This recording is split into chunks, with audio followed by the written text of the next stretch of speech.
Hello and welcome to Stampscaping 101.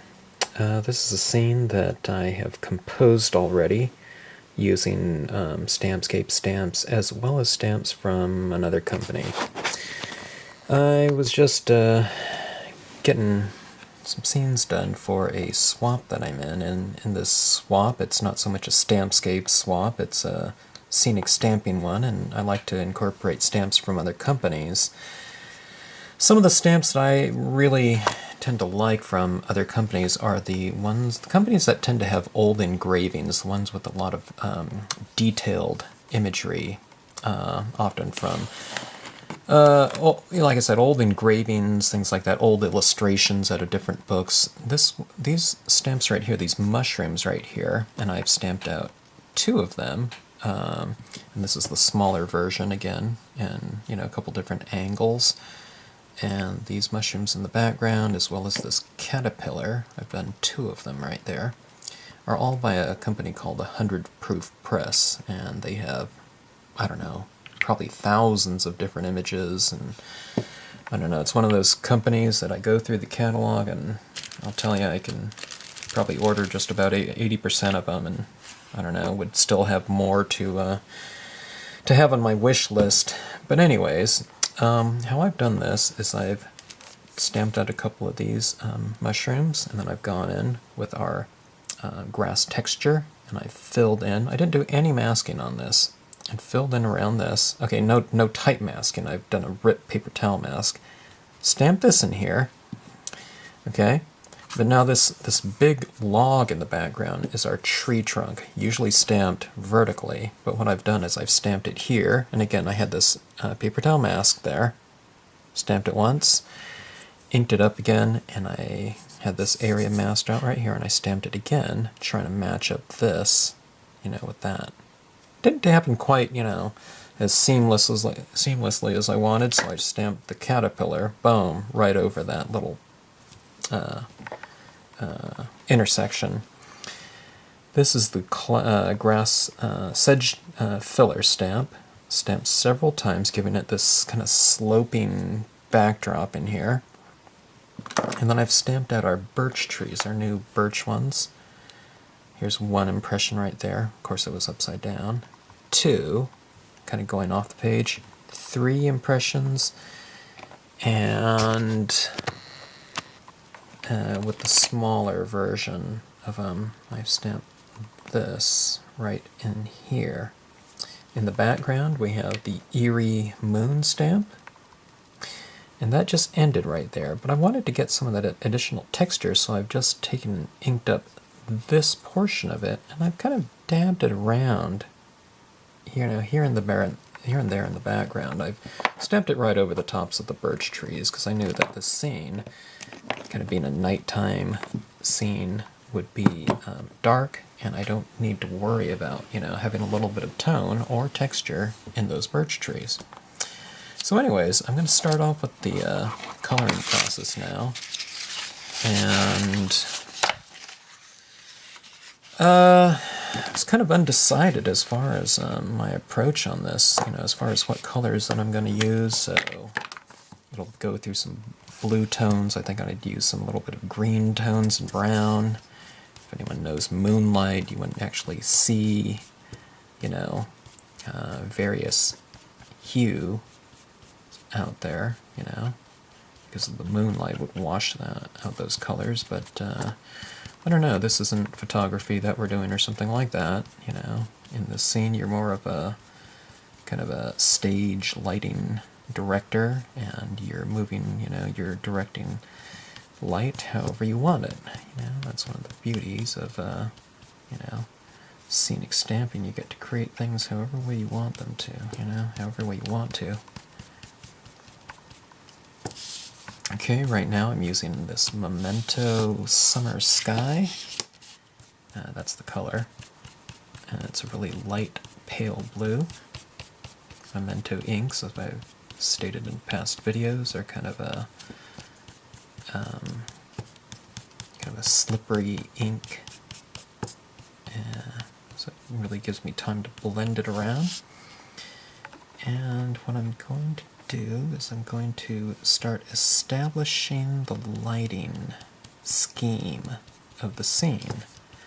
Whatever I tone in here, I'm going to follow suit with incrementally darker tones. All right.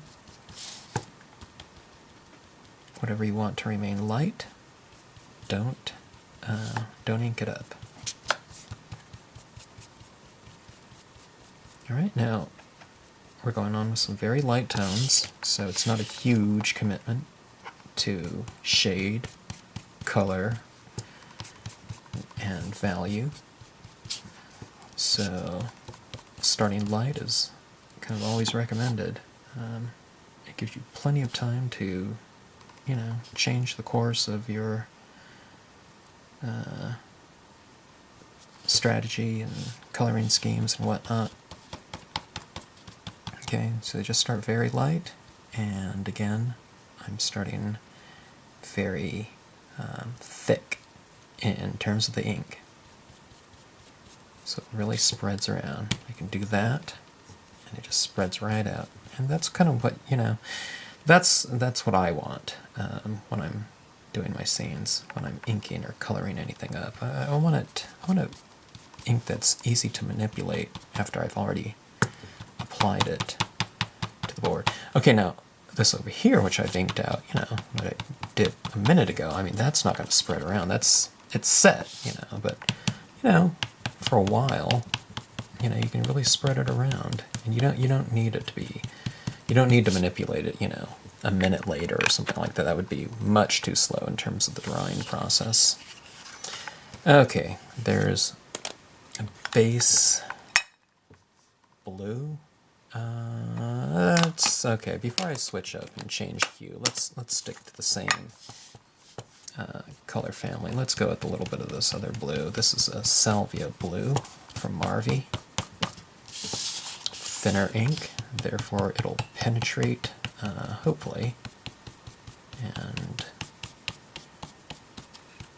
get into the paper and, continue the shading process. I don't want everything to just kind of hover on the paper, I do want, some of my darker tones to not take forever to dry.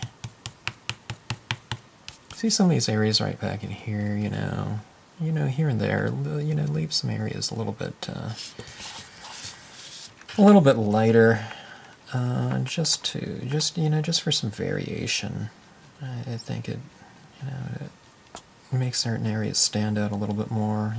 You darken the areas around it. We don't always want everything just all, whole areas to be just completely dark, to where you can't see the imagery anymore. So this little mushroom right here is capturing some of that light from the moonlight, so I've darkened the area around it. Okay. And, I wasn't really thinking that way so much, when I first started toning it in. It was a little bit light, and if I like it, then I add more. Okay. And like I said, these are really light inks right now that I'm using. I'm just going up one step darker. Not a big leap. So again, it's very easy to manipulate that way,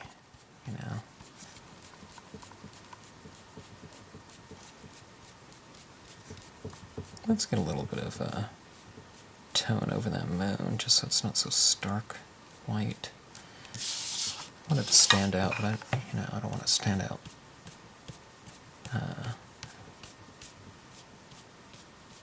too much.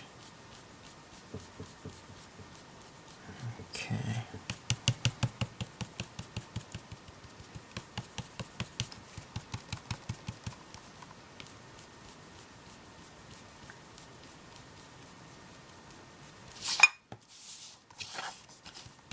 Really like the use of the look of bugs in a scene. There's something to them, maybe about their speed of travel or something like that. It kind of enhances the mood of a scene, the stillness of a kind of a nighttime type of scene. or a snail, you know, which I have too, would be another kind of good choice for you know, that type of evocative imagery.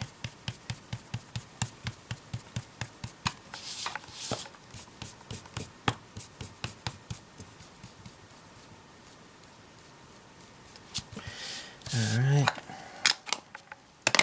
Okay. Switching tips here. Let's start moving into a little bit of warmth. Okay. Juicy pad. Don't add too much too soon. Okay. Oh, this is a pale green. That last color, by the way, was light blue. Marvy.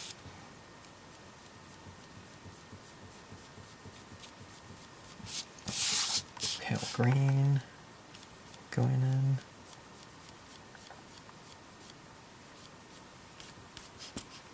The pale green really kind of starts to make this area glow a little bit. On the color wheel, green is right next to blue, and when you have call those analogous colors, when you put analogous colors next to each other, in this case it's layering it over it, but what those do is it creates a color glow. Opposite colors on the color wheel create a color of vibration.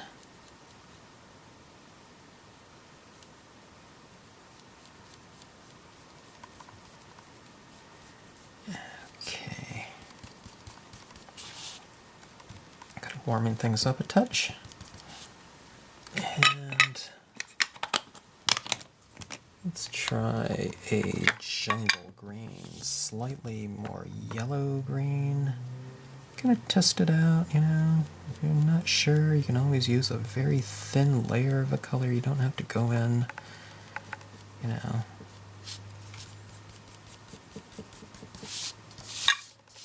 ink blazing and just, you know, color everything up, you know, and hoping for the best. You know, you can always just put a little bit and just kind of test it out.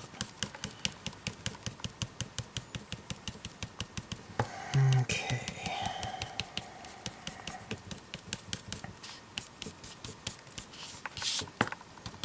Again, the brightest colors sometimes are in the shadows.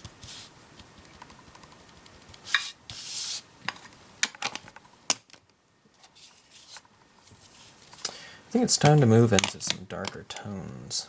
Let's move into dark blue. I switched back to my other stylus tip on the other side of this wand. If I'm going to go into a different color family, warm oranges or something like that, I'd have to clean this off or just switch to another tip.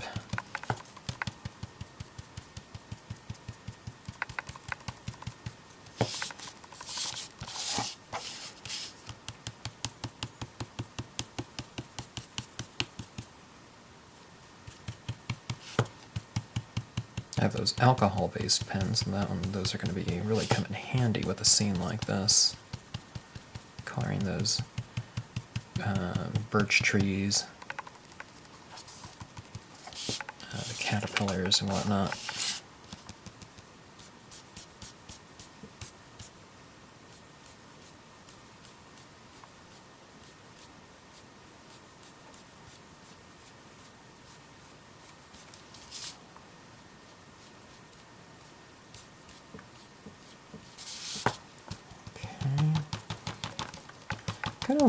I need to start framing this off more, containing it a little bit. There's a lot of different elements running in here, and containment of the composition, kind of framing, will be important to me in this scene like this.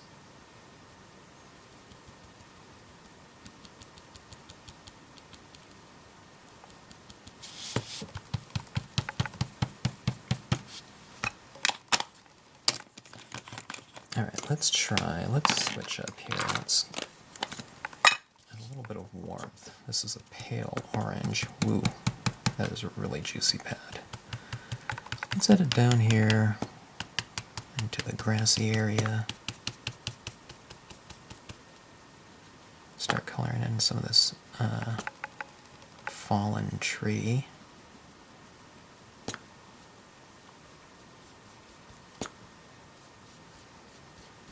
Starts to warm it up in the shadows a little bit. I'm going to color these mushrooms a little bit of a warm tone when I get around to it. Probably do that mostly with the pens, the alcohol pens. But I can start it off here, you know, with this pale orange. And if you want to, you can, you know, run a little bit up into your sky, you know, around the moon.